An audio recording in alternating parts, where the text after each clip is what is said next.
Hello cadets, welcome back. चलो शुरू करते हैं इंटेलिजेंट टेस्ट सैनिक स्कूल प्रिपरेशन के लिए। उससे पहले मैं आप लोगों को फिर से बता दूं कि आप लोगों को मैं कैडेट्स इसलिए बुला रहा हूं क्योंकि कैडेट्स CADET कैडेट का मतलब होता है जो या तो सैनिक स्कूल में पढ़ाई कर रहे हैं या मिलिट्री स्कूल में पढ़ रहे हैं या फिर NDA में हैं और अपनी आर्मी की ट्रेनिंग ले रहे हैं। तो जो भी आर्मी की ट्रेनिंग कर रहा होता है, आर्मी, नेवी या एयरफोर्स, डिफेंस की ट्रेनिंग ले रहा होता है, उस स्टूडेंट को कैडेट बोलते हैं। और मैं ऐसा मान के चल रहा हूँ कि हमारे साथ आप जुड़े रहेंगे तो आपका सिलेक्शन गारंटीड है और आप भी सैनिक स्कूल पहुंच जाएंगे। शुरू करने से पहले थोड़ा सा मेरा इंट्रोडक्शन वापस से, कई बार बोलता हूँ अपना इंट्रोडक्शन, क्या करूँ, बताना पड़ता है। मेरा नाम है श्रेष्ठ गुप्ता, यहाँ नीचे दिख ही रहा है लिखा हुआ। और मैंने खुद सैनिक स्कूल से अपनी सैनिक स्कूल अंबिकापुर से अपनी स्कूलिंग कंप्लीट की है। तो मैं भी जब छोटा था आप लोगों की तरह तो मैंने भी बहुत जम के प्रिपरेशन किया था, तब जाके फाइनली मेरा सिलेक्शन हुआ सैनिक स्कूल में। और उसके बाद फिर मैंने NIT रायपुर से इंजीनियरिंग की। और आप लोग अगर जानते होंगे NIT या IIT का नाम सुना होगा तो आई एम प्रिटी श्योर कि अभी तक आप लोगों को ये सुन के बड़ा अच्छा लग रहा होगा कि एक NITian आपको पढ़ाने जा रहा है। जी हाँ, बिल्कुल बिल्कुल बिल्कुल सही जवाब। तो हम पढ़ने जा रहे हैं, वैसे इंट्रोडक्शन चैप्टर में आपने पढ़ ही लिया होगा कि पहला चैप्टर कौन सा है। पहला चैप्टर है analogy, chapter number 1 is analogy. तो इंट्रोडक्शन वाले वीडियो में मैंने आपको बताया था ऑलरेडी कि हम लोग एनालॉजी पहले पढ़ेंगे और एनालॉजी में भी 3 टाइप की एनालॉजीज होती हैं जो नीचे लिखा हुआ है। तो उसकी शुरुआत करता हूँ। उससे पहले आप लोगों को पहली वार्निंग, पहला चीज, इंटेलिजेंट टेस्ट पहले कंप्लीट करना है, उसके बाद अपन जीके पढ़ेंगे। मैं ही जीके आपको पढ़ाऊंगा, सौरभ सर आपको मैथ्स और इंग्लिश पढ़ाएंगे। तो मैं जीके और आपको इंटेलिजेंट टेस्ट पढ़ाने वाला हूँ। इंटेलिजेंट टेस्ट में आप लोग प्लीज पहले आप लोग IQ का प्रैक्टिस करें, बाद में जीके रटें, क्योंकि जीके में बहुत सारा डेटा है जो रटने के लिए बहुत मेहनत लगेगी और वो आप भूल जाओगे। तो एग्जाम से पहले अगर रटते हो तो ज़्यादा बेटर है, अभी से रटोगे तो अभी से उतना याद नहीं रहेगा। इस वजह से मैंने अभी तक फोल्डर में बहुत ज़्यादा कंटेंट एटलीस्ट डाला नहीं है अभी तक, है ना। डाल दूंगा मैं वो कंटेंट सारा जीके का, don't worry about it. But वही है कि मैं ऐसा डालना चाह रहा हूँ कि आप पे लोड ना रहे, एक साथ डाल दूंगा तो आप समझ नहीं पाओगे क्या पढ़ना है। तो बारी बारी से करते हुए चलते हैं। लाइव क्लासेस अटेंड करना, ठीक है, लाइव क्लासेस को छोड़ना नहीं है। एंड उसके बाद यूट्यूब वगैरह पे तो आप लोगों ने ऑलरेडी चैनल सब्सक्राइब कर रखा है, तो वहां पर मैं सारे अपडेट्स देता रहूंगा। चलिए फिर शुरू करते हैं। IQ intelligent test. Intelligent test का पहला चैप्टर है एनालॉजी। देखो ध्यान रखना बेटा, एनालॉजी एनालॉजी ही सिर्फ नहीं है। इंटेलिजेंट टेस्ट में कोई भी सवाल आता है, कोई भी क्वेश्चन आता है, उसमें आपका दिमाग लगेगा। मतलब मैं एक ट्रिक बता सकता हूँ, एक तरीका बता सकता हूँ, पर आपका खुद का फोकस, आपकी खुद की ट्रेनिंग, आपका खुद का प्रिपरेशन बहुत इंपॉर्टेंट है। और वो सारे प्रिपरेशन और ट्रेनिंग वगैरह आपको खुद ही करना पड़ेगा। मैं सिर्फ एक रास्ता दिखा सकता हूँ, गाइड कर सकता हूँ, आपको खुद ही उस पर चलना है। मैं कोशिश भी कर सकता हूँ कि आपको धक्के दे दूं कि चलो आगे बढ़ो, इसीलिए तो हमने लाइव लाइव क्लासेस रखा है, ताकि हम आपको धक्का दें कि पढ़ाई करो, नहीं तो अगली लाइव क्लास में तुमसे पूछेंगे, तुम नहीं बता पाओगे तो डांट सुनोगे। बट स्टिल बेटा, आपको अगर सैनिक स्कूल में सिलेक्शन चाहिए तो आपको मेहनत करना ही पड़ेगा। याद रखना, सैनिक school is one of the most toughest exam in India. तो बहुत ज़्यादा टफ एग्जाम कंसिडर किया जाता है क्योंकि बहुत कम सीट्स अवेलेबल हैं। आई होप आप में से बहुत सारे बच्चे होंगे जो अच्छे से प्रिपरेशन कर रहे हैं, आपसे उम्मीद ही कर रहा हूँ। तो बहुत सारी बातें हो गई हैं, पढ़ाई शुरू करते हैं, ठीक है। देखो, एनालॉजी का शब्द का मीनिंग होता है, analogy means similarity that is having similar features. यानी कि एनालॉजी सिंपली ये बोल रहा है कि सिमिलैरिटी यानी कि एक जैसा क्या है। एनालॉजी शब्द का मतलब मैंने बताया है, इसको यूज कैसे करेंगे ये समझना। बस एक चीज दिमाग में ध्यान रखो, एनालॉजी का मतलब है सिमिलैरिटी। एनालॉजी मतलब सिमिलैरिटी, बस इतना याद रखो। फिर जब सवाल करेंगे तो तुमको रियलाइज होगा कि मैं किस टाइप की चीजें बताने की कोशिश कर रहा हूँ। देखो, ये जो अभी तुमको पेज दिख रहा है ना यहाँ पीछे, इसमें से कोई भी कंटेंट याद करने की जरूरत नहीं है। तुमको सवाल जो दूंगा ना, तो सवाल सॉल्व करना आना चाहिए। तुमको ये नहीं पूछेगा एग्जाम में कि सवाल इसमें से क्या है, नंबर एनालॉजी है कि वर्ड एनालॉजी है, ये सब कुछ नहीं पूछेगा एग्जाम में। एग्जाम में सीधा सवाल देगा, तुमको आंसर निकालना है, तो फर्क नहीं पड़ता है। हालांकि फिर भी मैं ये डेटा बता दे रहा हूँ ताकि तुमको एक थोड़ा सा क्लैरिटी बनता रहे, है ना। जो एकदम ज्यादा ही एक्सपर्ट होना चाहते हैं इन सब चीजों पे तो ये पढ़ सकते हैं। बेटा, ये एनालॉजी चैप्टर जो है ना, एनालॉजी नहीं, IQ वाले जितने भी हैं चीजें, ये सारा आगे तक काम आएगा जिंदगी भर। IQ और GK जिंदगी भर काम आएगा, ऑफकोर्स मैथ भी काम आएगा। बट IQ क्या है ना कि कोई भी कंपटीशन एग्जाम होता है, चाहे वो आपका कैट वगैरह हो, कैट से आप मतलब बिजनेस MBA वगैरह अगर आप करना चाहते हैं आगे चल के, हालांकि MBA के बारे में आपको उतना आइडिया होगा नहीं, बट स्टिल मैं बता रहा हूँ कि IQ अपना इंप्रूव करो। और ये IQ वाला जो चैप्टर है ना, सारे के सारे जितने भी मैं 12-13 चैप्टर जो कराने वाला हूँ आपके इस इंटेलिजेंट टेस्ट वाले फोल्डर पे, प्लीज उसको पूरा कंप्लीट करो, आगे चल के बहुत काम आएगा। अभी मैं जैसे बड़े क्लासेस के बच्चों को ही पढ़ाता हूँ, जो बच्चे कैट वगैरह का प्रिपरेशन करना चाह रहे हैं या जो बच्चे UPSC का प्रिपरेशन कराना चाह रहे हैं, तो यूपीएससी मतलब आईएएस ऑफिसर कलेक्टर बनने के लिए जो एग्जाम होता है, उसके लिए भी जो बच्चे हैं, वो भी जो स्टूडेंट से बड़े हो गए हैं, वो भी 18-20 ईयर्स ओल्ड हैं, बट दे ऑल्सो से कि सर आईक्यू पढ़ा दो करके, ठीक है। तो आईक्यू का इंपॉर्टेंस मैं तुमको बता रहा था। चलो, एनालॉजी का मतलब होता है सिमिलैरिटी। सिमिलैरिटी शब्द से हम आगे बढ़ेंगे। सिमिलैरिटी में क्या क्या तीन टाइप्स होने वाले हैं। एक है यहाँ पर आपको दिख रहा है वर्ड एनालॉजी, दूसरा है नंबर एनालॉजी। वर्ड एनालॉजी में कोई शब्द रहेंगे वो सिमिलर रहेंगे, नंबर एनालॉजी में नंबर्स रहेंगे वो सेम रहेंगे। और यहाँ पर आप लोगों को तीसरा वाला जो दिख नहीं रहा है, मैं अपने आप को एक बार थोड़ा किनारे साइड कर देता हूँ। हाँ, अल्फाबेट एनालॉजी। तीसरा क्या है? Alphabet analogy. तो ये तीनों एनालॉजी वन बाय वन पढ़ने वाले हैं। इस वीडियो में अभी फिलहाल तो मैं आपको वर्ड एनालॉजी की प्रैक्टिस कराऊंगा, और उसके बाद फिर आगे बढ़ेंगे अपन नंबर एनालॉजी और फिर अल्फाबेट एनालॉजी पे। शुरू करते हैं, आगे बढ़ते हैं, ठीक है।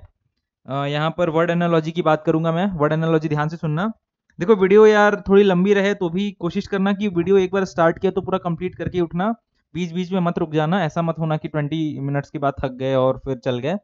और नोट्स, पेन और कॉपी यार हमेशा प्रिपरेशन रखो, ठीक है। अभी मैं क्वेश्चंस कराऊंगा तो मैं पहले तुमको टाइम दूंगा, like time in the sense कि मैं सवाल पढ़ूंगा, उसके बाद तुम पॉज कर देना वीडियो को, और पॉज करने के बाद खुद सॉल्व करना और फिर प्ले करना, ताकि मैं तुमको आंसर बताऊं और तुम मैच कर सको कि तुम्हारी कितनी बुद्धि है और तुमको कितना और बुद्धि बढ़ाने का जरूरत है, ठीक है। वर्ड एनालॉजी पे आते हैं। वर्ड एनालॉजी में देखो, तीन एनालॉजी चैप्टर जो है, चैप्टर 1 जो हम पढ़ रहे हैं, इसमें तीन मैंने बताया। एक है वर्ड एनालॉजी, एक है नंबर एनालॉजी और एक है अल्फाबेट एनालॉजी। अभी वर्ड वाला पढ़ते हैं। वर्ड एनालॉजी में क्या होता है? देखो, इसमें बहुत सारे टाइप्स आते हैं। ये सिर्फ 5 मैंने लिखे हैं, इसके अलावा और भी 10, 15, 20 बहुत सारे टाइप्स हो सकते हैं। ये मेजर है, मतलब मोस्टली सैनिक स्कूल में इन पांचों टाइप में से ही कोई ना कोई सवाल आता है, उसके अलावा भी आ सकता है, ऐसा जरूरी नहीं है। बट सारे सवाल मैं करा दूंगा। और शीट वगैरह तो मैं दे ही रहा हूँ आपको। तो शीट समझते हो ना? शीट क्या है? पीडीएफ जो है, पीडीएफ है क्वेश्चन पेपर, क्वेश्चंस का पीडीएफ। उसको आप लोग यार एक बार प्रैक्टिस करते रहना, ठीक है। मैं अच्छे से आप लोगों के लिए उसको बना रहा हूँ। काफी मेहनत लगती है यार वो बनाने में, बहुत सारा टाइप करना पड़ता है, ढूंढना पड़ता है सवाल, बनाना पड़ता है सवाल, ठीक है। तो मैं मेहनत इतना कर रहा हूँ आप ही लोगों के लिए, तो प्लीज यार अपने साइड से आप लोग भी मेहनत थोड़ा करना, उसको सॉल्व करना सारे क्वेश्चंस को। मैं उम्मीद करूंगा कि एग्जाम आने से पहले पहले तक आप लोगों का सारा एक एक बार तो एटलीस्ट पूरा का पूरा क्वेश्चन प्रैक्टिस हो जाए। तो वर्ड एनालॉजी में पहला है एंटोनिम और सिनोनिम, ठीक है। एंटोनिम और सिनोनिम पहला। दूसरा है, अच्छा इसका मतलब मैं बता देता हूँ। एंटोनिम का मतलब समझो। एंटोनिम मतलब होता है अपोजिट वर्ड्स। फॉर एग्जाम्पल मैंने बोला एंटोनिम में, मैंने बोला हॉट, तो हॉट का एंटोनिम क्या हो जाएगा? कोल्ड। हॉट का एंटोनिम क्या हो जाएगा? कोल्ड। तो एंटोनिम मतलब होता है, हिंदी में बोलते हैं विलोम शब्द, यानी कि उल्टा, उसका अपोजिट। तो हॉट का जैसे कोल्ड होता है, डे का नाइट होता है, तो दैट इज एंटोनिम। दूसरा शब्द आता है सिनोनिम। सिनोनिम का अर्थ होता है सेम, मतलब सिनोनिम वर्ड से तुमको समझ आ रहा है ना, सेम से कुछ रिलेशन है। सिनोनिम का मतलब होता है कि पर्यायवाची शब्द। पर्यायवाची क्या होते हैं? सिनोनिम्स क्या होते हैं? एक ही शब्द जिसके मीनिंग सेम हो, मतलब मीनिंग सेम होना चाहिए, ऐसे शब्द, ठीक है। तो सिनोनिम का एग्जांपल, जैसे फॉर एग्जांपल इंग्लिश की सिनोनिम्स तो नहीं बोल रहा मैं, हिंदी की सिनोनिम एग्जांपल में देता हूँ, तुमको समझ आएगा। फॉर एग्जांपल हम लोग पहाड़, पहाड़ जो होता है, पहाड़ को हम लोग पर्वत भी बोलते हैं।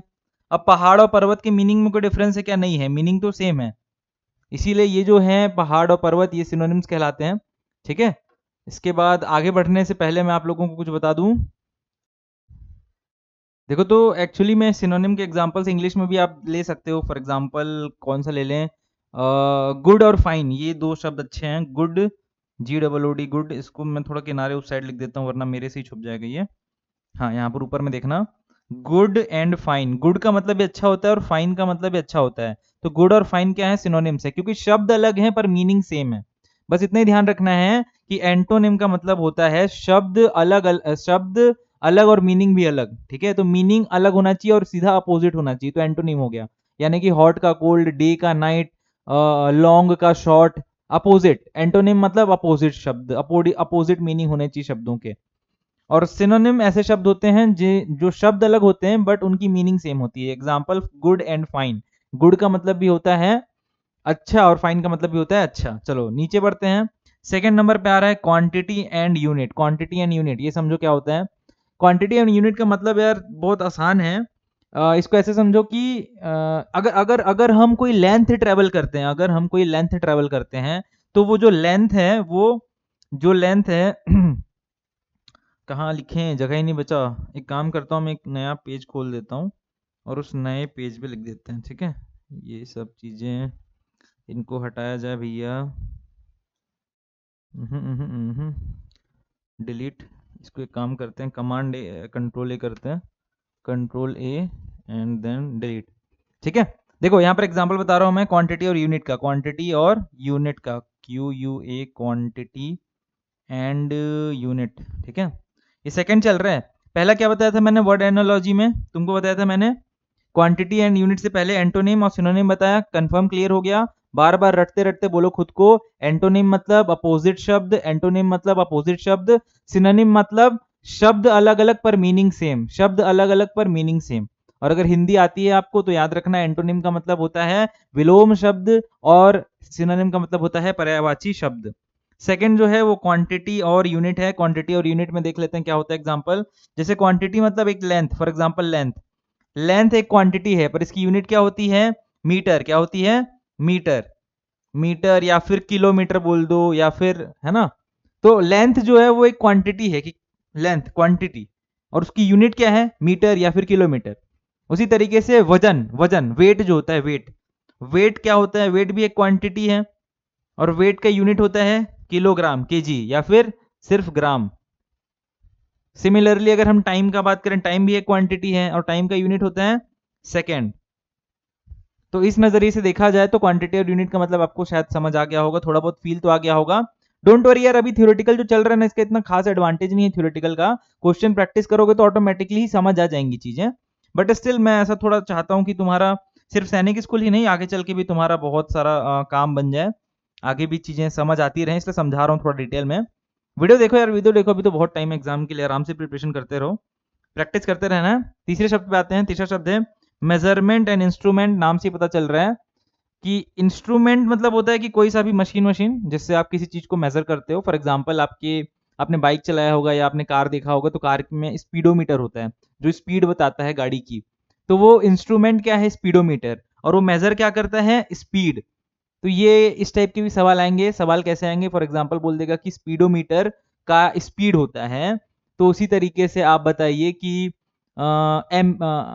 गैल्वेनोमीटर का क्या होगा? गैल्वेनोमीटर एक मशीन होती है जो डायरेक्शन बताती है करंट का, तो उसमें क्या लिखोगे? Measurement, direction of current.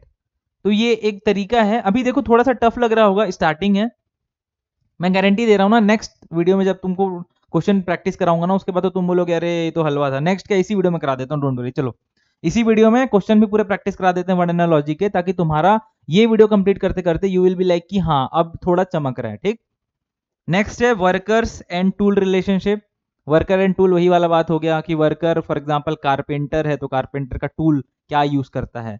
या फिर वर्कर में आपका हो गया कॉबलर, कॉबलर क्या करता है? मोची मतलब जूते के काम करता है, तो उसका इंस्ट्रूमेंट क्या होता है, उसका टूल क्या होता है, उससे रिलेटेड भी सवाल आ सकते हैं।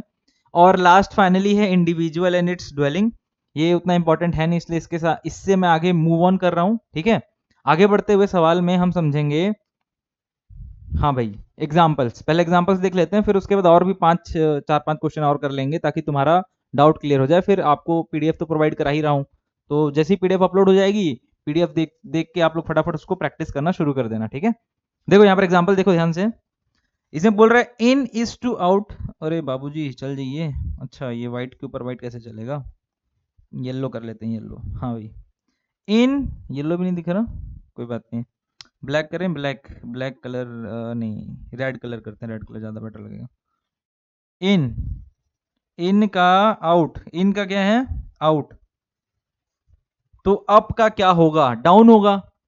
क्यों? क्योंकि भाई साहब इसमें दिख रहा है ना, इन मतलब अंदर, आउट मतलब बाहर, तो ये दोनों अपोजिट हैं, यानी कि एंटोनिम हैं, विलोम शब्द हैं। इसका मतलब जो अगला शब्द है अप, तो अप का क्या होना चाहिए? डाउन। देखो सवाल कैसा आएगा, आपको ये नहीं दिया रहेगा, डाउन वाला वर्ड नहीं दिया रहेगा, आपको बोलेगा कि इन का आउट है तो बताओ अप का क्या होगा, तो आपको सॉल्व करना रहेगा। ये तो क्योंकि एग्जांपल इसमें इसलिए लिख रखा है। और भी जैसे देख लो, go is to green, red is to stop. तो जैसे तुमने देखा होगा ट्रैफिक में क्या होता है? ग्रीन कलर होता है तो क्या बोलते हैं? गो। तो ट्रैफिक में रेड का मतलब क्या होता है? स्टॉप। तो यहाँ पर शब्द का और मीनिंग पे डिपेंडेंस है कि इसका मीनिंग क्या है, इस कलर का मीनिंग क्या है। वैसे तुम देखोगे तो व्हील इज टू बाइक, तो tyre is to car. Bike का जो चक्का होता है उसको व्हील बोलते हैं, और कार का जो चक्का होता है उसको टायर बोलते हैं। तो ये एक रिलेशनशिप था।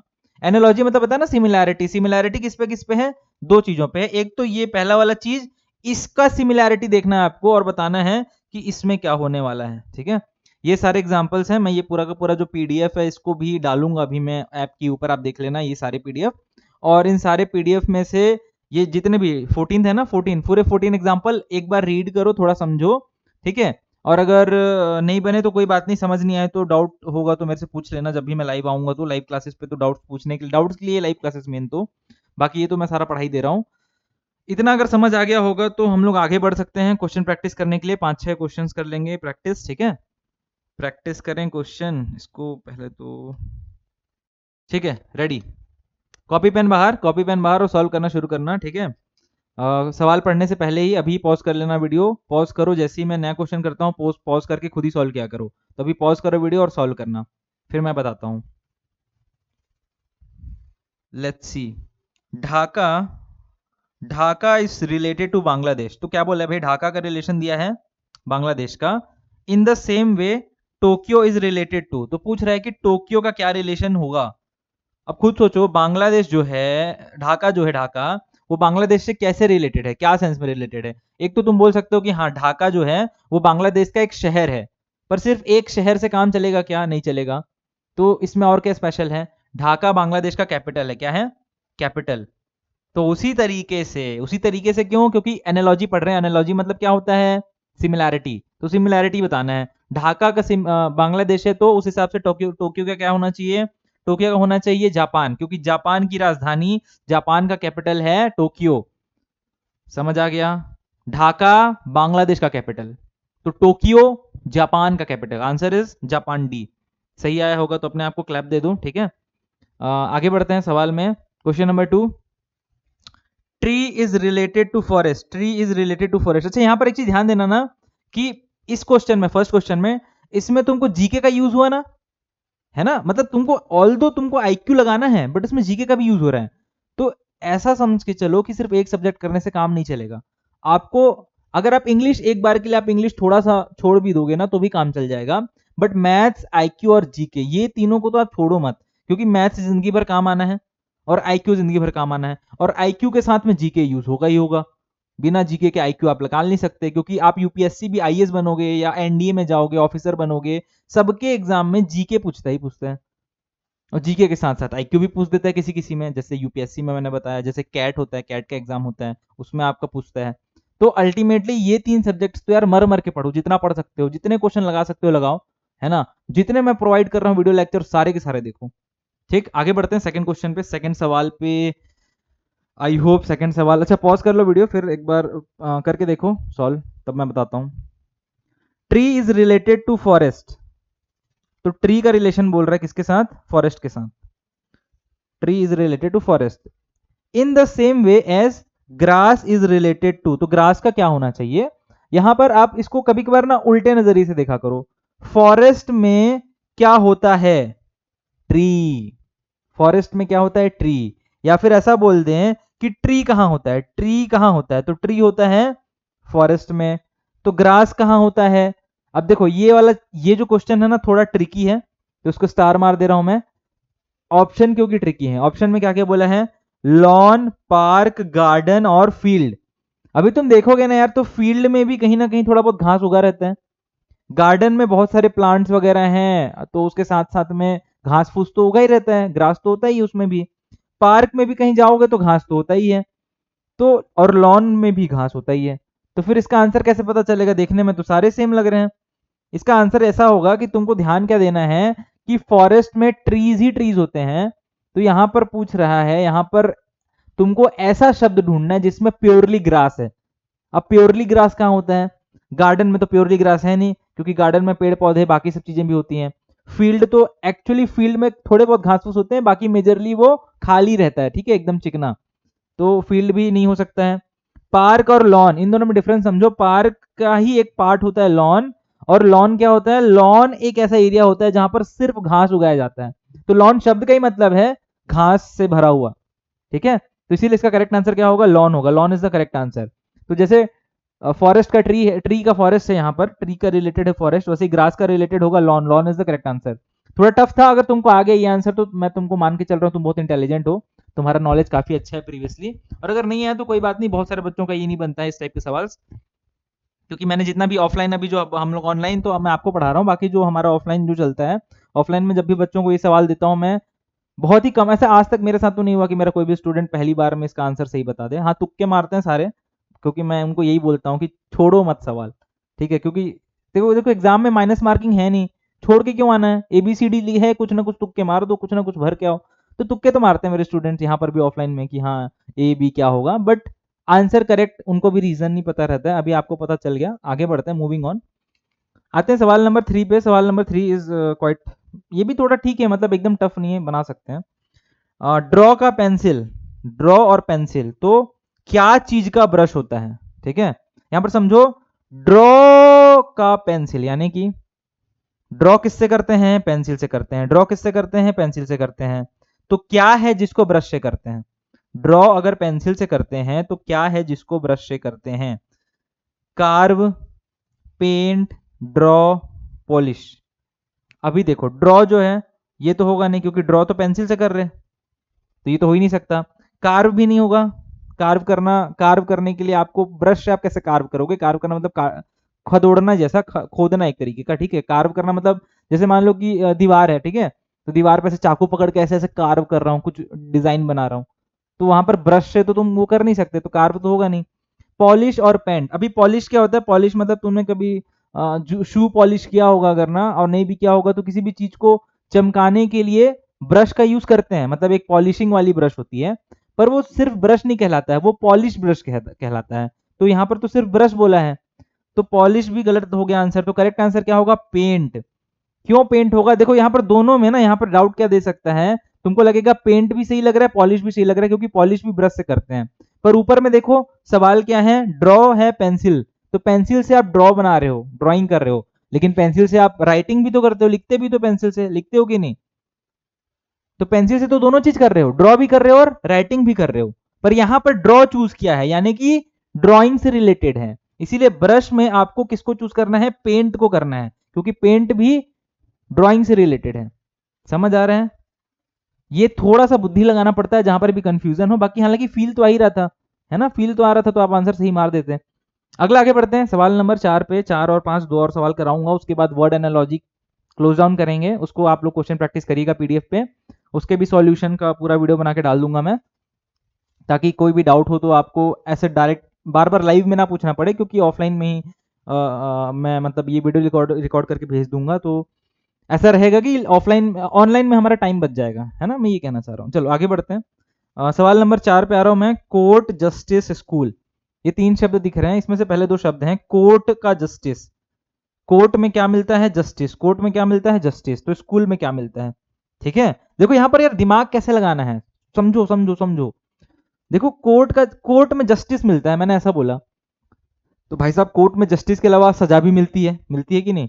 कोर्ट में आपको हियरिंग का टाइम भी मिलता है, डेट भी मिलती है, कोर्ट में डेट भी तो मिलता है कि इतने डेट को आना, आपको रिपोर्ट करना है ना, आपकी हियरिंग है।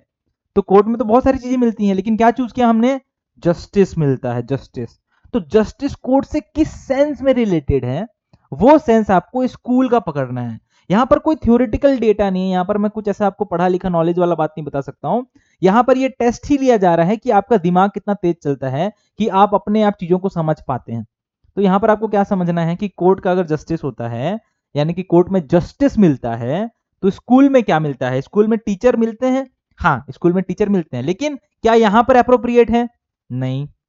स्कूल में स्टूडेंट भी होते हैं, लेकिन क्या यहां पर अप्रोप्रिएट है क्या? नहीं है। तो यहां पर अप्रोप्रिएट क्या है? एजुकेशन। कोर्ट में जस्टिस मिलता है, वैसे ही स्कूल में एजुकेशन मिलता है। Okay, correct. आसान था सवाल, आसान था। आगे बढ़ते हैं, सवाल नंबर 5 पे आते हैं, उसके बाद फिर ये वीडियो खत्म करेंगे, और ये वीडियो आप लोग दोबारा से देख लेना अगर आपको नहीं चमका है तो। उसके बाद फिर नेक्स्ट क्लास में अपन नंबर एनालॉजी कर लेंगे, फिर अल्फाबेट एनालॉजी कर लेंगे। सवाल है, सवाल नंबर 5, ध्यान से सुनना। हाँ, वीडियो पॉज करके सॉल्व करा करो, मैं बार बार याद नहीं दिलाऊंगा, है ना, अपने आप में एक आदत बनाओ कि जैसे ही नेक्स्ट क्वेश्चन आता है वीडियो पॉज करना है, और पहले खुद से अटेम्प्ट मारना है, खुद से लगाना है, सॉल्व करना है। मेरे से ही सुनते रहोगे तो तुम्हारी बुद्धि नहीं बढ़ेगी, मेरी बढ़ेगी, क्योंकि मैं तो बोल रहा हूँ, है ना, अपनी बुद्धि बढ़ानी है आपको। तो सवाल नंबर 5 ट्राई कर लो, फिर बता रहा हूँ। Doctor is related to patient, तो डॉक्टर का रिलेशन है पेशेंट से, वैसे ही आपको बताना है लॉयर का रिलेशन किससे है। यहाँ पर बहुत आसान है सवाल, पर थोड़ा सा टिपिकल है क्योंकि आपको हो सकता है कि ये शब्द नहीं पता हो। इसका जो आंसर है ना, इसमें जैसे 4 ऑप्शन है, चारों ऑप्शन में से आपको एक्चुअल में मतलब थोड़ा सा डाउट हो सकता है, बट एक बार मैं बता दूंगा तो आपको चमक जाएगा, ठीक है। देखो डॉक्टर जो होता है ना, उसका कस्टमर कौन होता है? पेशेंट होता है। कौन होता है? पेशेंट।